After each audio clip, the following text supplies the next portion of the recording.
बात करते हैं और आज शालबी का मैनेजमेंट हमारे साथ जुड़ रहा है।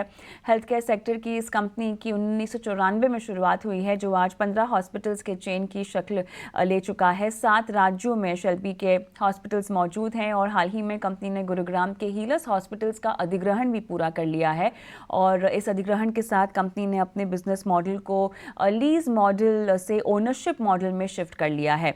क्या नए अधिग्रहण से बिजनेस को बूस्ट मिलेगा, कितना फ़ायदा मिलेगा, नए शहरों में विस्तार की आखिर योजनाएं क्या हैं, तमाम मुद्दों पर बातचीत करते हैं। शालबी के प्रेसिडेंट शनैय शाह हमारे साथ जो हैं वो जुड़ गए हैं। और शनैय, स्वागत है आपका हमारी इस बेहद खास पेशकश में। और क्लियरली एक्विजिशन को लेकर ही मैं पहले बात करना चाहती हूँ, क्योंकि अगर हम बिजनेस मॉडल की बात करें तो इसमें जो है वो बदलाव देखा गया है। लीज मॉडल से ओन मॉडल की ओर आप जो हैं वो बढ़ते हुए दिखाई दे रहे हैं। अगर हम सेविंग्स की बात करें तो यहाँ पर रेंटल एक्सपेंसेस को लेकर कितनी बचत होगी और आने वाले कदम इस पूरे अधिग्रहण के बाद अब क्या होने वाले हैं?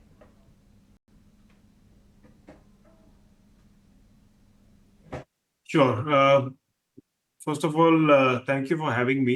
And in fact, ये जो हमने हीलर्स का शेयर परचेज एग्रीमेंट किया है, इसमें हमने 100% शेयर्स एक्वायर किए हैं हीलर्स हॉस्पिटल के।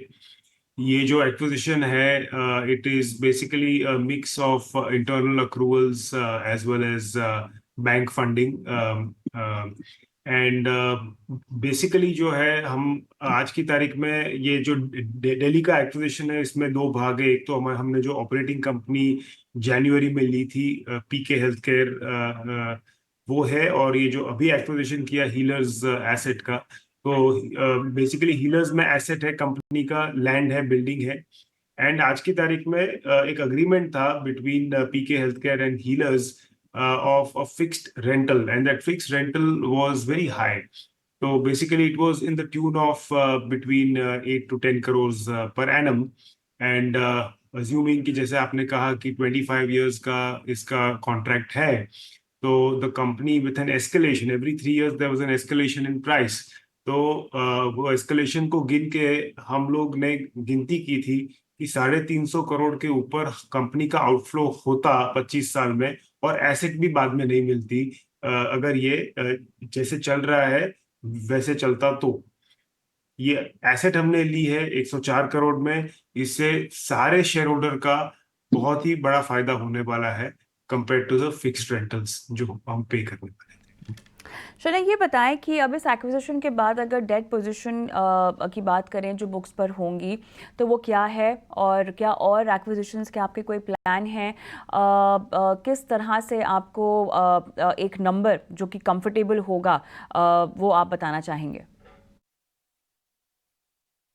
देखिए, आज की तारीख में हमारी नेट डेट जो है, टोटल डेट है, वो 175 करोड़ के आसपास है after this acquisition.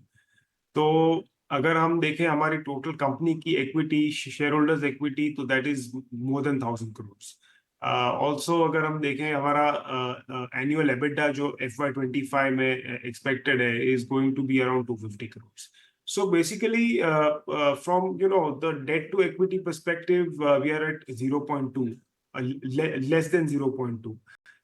From the point of view of debt to EBITDA, we are not even at one time. So we are in a position where the banks are comfortable in giving us 3 to 4 times of the existing net debt on our balance sheet.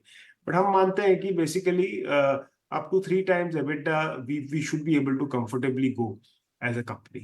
And in terms of जो acquisitions की बात करें, तो acquisitions में कैलकाटा और Pune important geographies है हमारे लिए।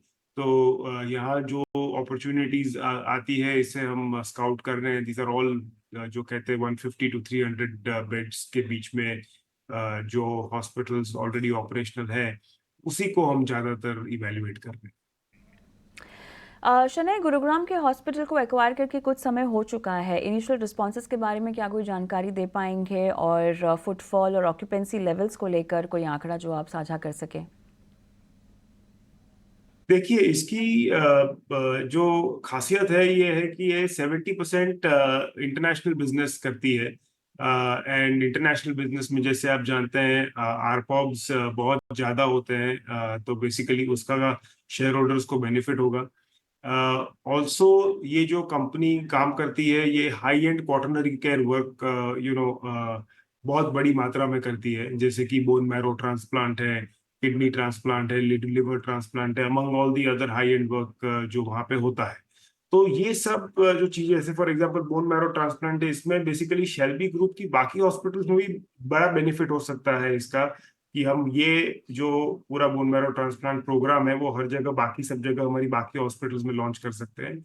और ऑर्थोपेडिक्स जो सेगमेंट है जहाँ पे शेल्बी सबसे बड़ा नाम है पूरे देश विदेश में, उसका बेसिकली जो हमारा स्ट्रेंथ है, that strength can be given to Sanar hospitals, because we have a big brand pull for orthopedics. So basically overall synergies बहुत ज्यादा है between Sanar and Shalby Group, and we expect to unlock that in the next few quarters. शुक्रिया शनय, आपने समय निकाला और विस्तार से तमाम मुद्दों पर हमसे बातचीत की है। झटपट आशीष कपूर के साथ भी मैं जुड़ लेती हूँ। आशीष, शाल्बी क्या आपके रडार पर है? क्या आप इसे ट्रैक करते हैं? मैनेजमेंट की बात सुनने के बाद कुछ खास कमेंट्स आपके? देखो, मेरे मुताबिक शेल्बी का बहुत अच्छा विषय नजर आ रहा है, क्योंकि एक तो हेल्थ केयर इटसेल्फ इंडिया में जो ग्रोथ है, this no brainer. I think बहुत ग्रोथ होनी है, अभी कई साल ग्रोथ होनी है। और अगर देखें तो इसमें तकरीबन सारी कंपनीज बहुत अच्छा करी है, जो दिग्गज एस्टैब्लिश कंपनीज हैं, चाहे वो अपोलो हो या मैक्स हेल्थ केयर हो, वो सब बहुत अच्छा प्रदर्शन कर रहे हैं स्टॉक शेयर्स में भी। और इसमें सेक्टर में बहुत ग्रोथ है। और अच्छी बात यह है कि शेल्बी काफी वेल पोजीशंड है। इसका जैसे मैनेजमेंट ने भी बताया कि डेट इक्विटी बहुत कंफर्टेबल है, डिस्पाइट जितना ग्रोथ उन्होंने किया है। और लेटेस्ट एक्विजिशन जो उन्होंने की है अभी गुड़गांव में, उसके बाद उनका और भी अच्छा ग्रोथ प्रोस्पेक्ट्स हैं। मेरे को नहीं लगता कि इसमें कोई लेट डाउन होगा, और ये शेयर काफी अच्छा है। 325 का टारगेट है शॉर्ट टू मीडियम टर्म के लिए हमारा। और अदरवाइज मैं समझूंगा कि अगर आप इसको लंबी अवधि के लिए भी होल्ड कर लें तो कोई आपको ये मार्केट से आउट परफॉर्मर ही रहेगा। और मेरे मुताबिक आपके अच्छा रिटर्न्स आने वाले समय में इन्वेस्टर्स को बना के देगा। टर्म टारगेट आप 325 का बता रहे हैं, लेकिन ये ऐसा स्टॉक है जो अगर लंबी अवधि का नज़रिया भी रखना चाहें तो उस नज़रिए के साथ पोर्टफोलियो में इसको जगह दे सकते हैं।